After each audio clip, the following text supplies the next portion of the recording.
Di suatu daerah desa di Temanggung paling utara, ada urban legend yang berkembang di masyarakatnya, yaitu hantu keluarga Marsini yang sering muncul di sepetak tanah sekitar 500 meter luasnya.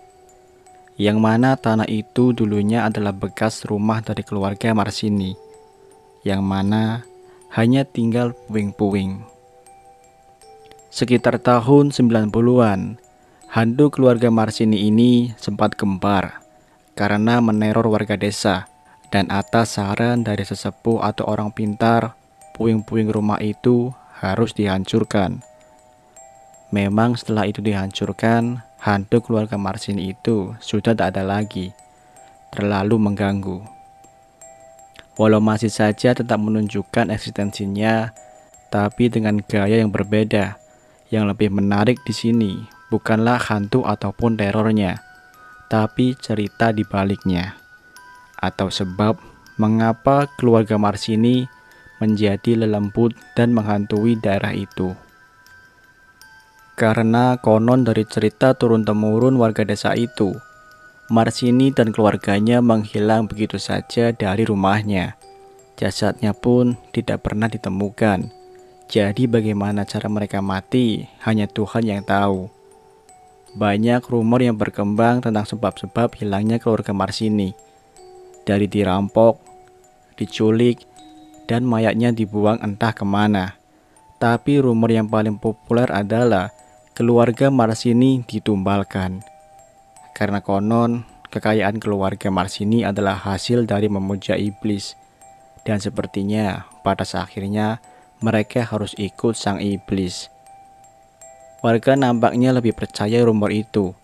Karena itu adalah analisa dari sesepuh desa atau orang pintar waktu itu tahun 90-an yang memberi saran untuk menghancurkan puing-puing rumah keluarga Marsini agar tak lagi meneror warga desa.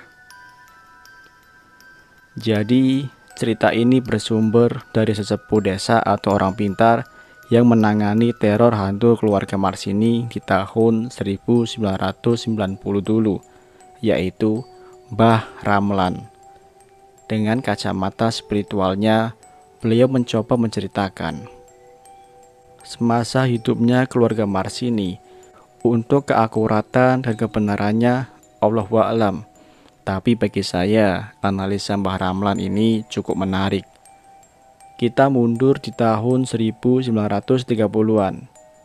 Jadi kala itu ada salah satu penduduk desa yang bernama Marsini. Dia adalah janda beranak dua. Dulu keluarga Marsini hidup berkecukupan sampai akhirnya suami Marsini meninggal dunia. Karena notabene Marsini hanyalah ibu rumah tangga yang tidak bekerja. Sepeninggal suaminya, perekonomian keluarga Marsini pelan-pelan mulai menurun. Dia mulai menjual harta bendanya untuk mencukupi kebutuhan hidup sehari-hari.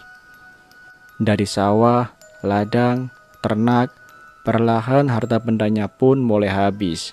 Dan sampai pada titik dia harus menjual rumahnya dan pindah ke rumah yang lebih kecil tapi tetap di wilayah yang sama. Di rumah barunya ini, keluarga Marsini semakin terlunta-lunta tentunya, karena mau nggak mau mereka harus makan dan tidak ada lagi harta benda yang bisa dijual lagi. Tapi untungnya untuk seukuran janda, Marsini tergolong masih cantik. Tapi sayangnya dia adalah orang yang pemalas. Dia pun menghidupi keluarganya dengan menjadi gundik atau wanita simpanan untuk para pria-pria yang kaya dan hidung belang. Dia berpindah dari satu pria ke pria lain. Singkat cerita, sampai akhirnya dia bertemu seorang duda kaya raya. Sebut saja Cokro. Dan dari situ Marsini memutuskan untuk berhenti menjadi gundik dan mereka pun menikah. Di sini hidup glamor keluarga Marsini terselamatkan. Rumah petak kecil itu pun dibangunnya kembali menjadi rumah yang megah. Keluarga Marsini kembali hidup makmur, setidaknya setelah Marsini menikah dengan Cokro. Mereka menjadi keluarga yang kaya raya, Bahkan Marsini bisa dibilang lebih kaya dari sebelumnya. Tapi yang aneh menurut orang sekitar adalah mereka tidak pernah tahu apa pekerjaan Cokro karena sangat tidak jelas. Tahu-tahu udah kaya raya gitu aja. Sampai akhirnya banyak rumor-rumor beredar kalau mereka pesugihan. Walau mungkin warga sekitar curiga, tapi mereka tetap segan karena keluarga Marsini dikenal cukup baik dan dermawan, suka membantu orang sekitarnya. Sampai akhirnya di suatu hari, keluarga Marsini mengadakan pesta Tedak Sinten atau tradisi Jawa untuk bayi saat pertama kalinya menginjakkan kakinya di tanah, biasanya di usia 7 bulan, untuk anaknya yang kedua. By the way, Marsini ini mempunyai 2 anak perempuan, yang satu dari suami pertamanya, dan yang kedua dari hasil pernikahannya dengan Cokro. Singkat cerita, acara berjalan lancar. Banyak warga yang ikut datang di acara Tedak Sinten itu. Tapi beberapa saat setelah acara selesai dan warga sudah pulang semua, terjadi hujan deras disertai angin kencang. Dan petir merobohkan sebagian rumah Marsini hingga terbakar. Sesaat setelah hujan reda, warga mulai berdatangan untuk membantu keluarga Marsini. Tapi setelah dicek, Cokro, Marsini, dan kedua anaknya tidak ada. Lenyap. Bahkan kalau mereka semua mati, tidak ada satupun jasad ditemukan sampai sekarang. Bertahun berlalu, rumah keluarga Marsini tak pernah terjamah, menjadi rumah kosong dan berhantu, sampai akhirnya di tahun 1990.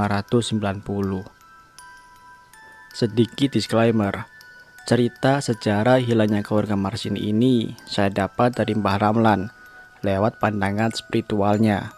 By the way, beliau adalah orang pintar yang menangani teror hantu keluarga Marsini di tahun 1990.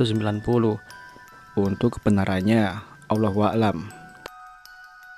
Rumah keluarga Marsini tinggal puing-puing tanpa atap kala itu, dengan luas kira-kira 500 meter. Walau dijuluki sebagai rumah hantu, tidak bisa dibuktikan dengan pasti siapa orang yang pernah melihat penampakan atau gangguan gaib di sana. Semuanya masih sebatas katanya. Rumah ini dikelilingi oleh pohon-pohon albasia dan sepetak jalan tikus di belakang desa, menjadi rute perjalanan warga yang hendak berkebun ataupun bersawah. Tepat di pojok belakang bekas pekarangan, ada satu sumur tua, yang mana katanya itu adalah sumber air rumah itu. Tidak ada yang aneh dengan sumur itu. Kala itu, hantu Marsini masih hanya menjadi rumor sekedar untuk menakut-nakuti anak kecil. Sampai akhirnya di tahun 90, ada berlebaran jalan di samping rumah itu, yang memaksa harus memangkas sumur itu. Sejak itulah hal aneh mulai terjadi. Saat proses pelebaran jalan sampai pada tahap penutupan sumur itu, terjadi hal-hal janggal. Di malam pertama, malam hari setelah penutupan sumur itu, banyak rumah warga yang diteror dengan suara ketukan-ketukan di pintu dan jendelanya di malam hari yang saat dibuka tidak ada apa-apa. Terutama pada rumah-rumah warga yang ikut kerja bakti atau yang tergolong berpartisipasi menutup sumur itu. Tapi warga kala itu sepertinya belum menyadari apa yang terjadi. Hari demi hari, ketukan itu mulai semakin menjadi-jadi, mulai dibarengi dengan suara wanita rentah. Kula nuwun. Warga mulai ketakutan, tapi mereka masih belum menyadari apa sebab dari teror itu. Karena 7 hari kemudian, ketukan itu sudah tidak terdengar lagi. Dan sekarang adalah cerita dari sudut pandang Waldono. Nama saya Waldono. Saya tinggal sekitar 3 km dari desa tempat rumah Marsini itu. Saya berprofesi sebagai penjahit keliling kala itu di tahun 90-an. Jalan samping rumah itu adalah rute biasa saya dari zaman belum ada pelebaran sampai akhirnya di suatu hari saya mengalami kejadian yang tidak bisa saya lupakan sampai sekarang. Kejadian sangat aneh dan tidak masuk akal. Waktu itu, kabar tentang cerita dan kejadian-kejadian aneh di rumah Marsini sedang hangat dibicarakan. Bahkan kabar itu sampai terdengar di desa saya. Tapi saya kurang percaya dengan hal-hal seperti itu. Saya anggap hanya sebagai bualan saja. Dengan mantap setiap hari saya melewati jalan itu. Pagi setiap berangkat dan saat pulang kerja menjelang maghrib. Berhari-hari saya melewati jalan itu. Memang tidak ada apa-apa. Saya yakin sekali saat itu kalau itu hanya kabar bohong. Suatu sore saat saya pulang kerja dan melewati jalan itu, tepat di bekas sumur itu, tiba-tiba terbesit di pikiran saya. Memedi opo? Ora ono. Saya pun berlalu pulang. Tidak ada yang terjadi. Bahkan bergidik pun tidak. Keesokan harinya saya berangkat seperti biasa dan pulang lagi lewat jalan itu. Tapi apesnya, di perjalanan ban sepeda saya bocor depan belakang. Padahal bawaan kain-kain pelanggan agak banyak. Berat untuk dikayuh, jadi saya menuntunnya pelan-pelan melewati jalan itu.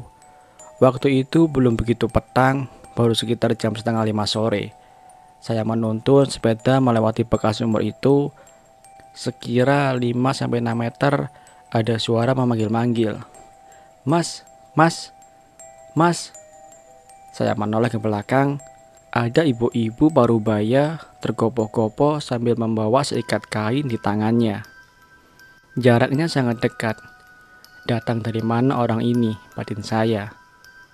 Pripun bu? Dengan agak marah wanita itu bilang. Tak undang-undang kan mau kok orang mandek-mandek. Iki loh, aku menjahit ke kelambi.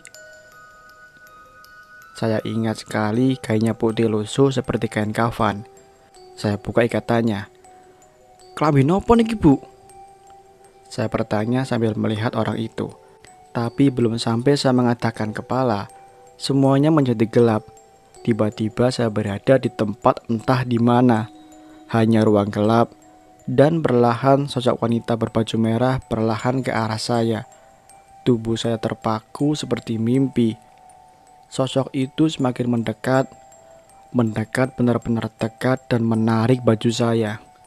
Dan berkata, "Iki aku Marsini. Aku ora tau ning ngendi-ngendi. Aku ono ning kene." Yang artinya, ini aku Marsini. Aku tidak pernah kemana-mana. Aku ada di sini. Sosok itu pun tertawa lirih. Perlahan ada dua lagi sosok yang muncul. Satu anak kecil wanita dan satu lagi wanita seperti remaja. Aku masih bingung apa yang sedang terjadi. Dan semuanya kembali gelap. Saya terbangun di tempat yang berbeda. Saya berada di tengah puing-puing bangunan rumah Marsini. Langit masih gelap. Saya kira itu malam hari. Sampai akhirnya terdengar azan subuh. Saya yang masih linglung mulai menyadari. Saya pun menangis sejadi-jadinya, berlari ke arah tengah desa dan meminta pertolongan. Itu adalah pengalaman pertama saya dan semoga yang terakhir.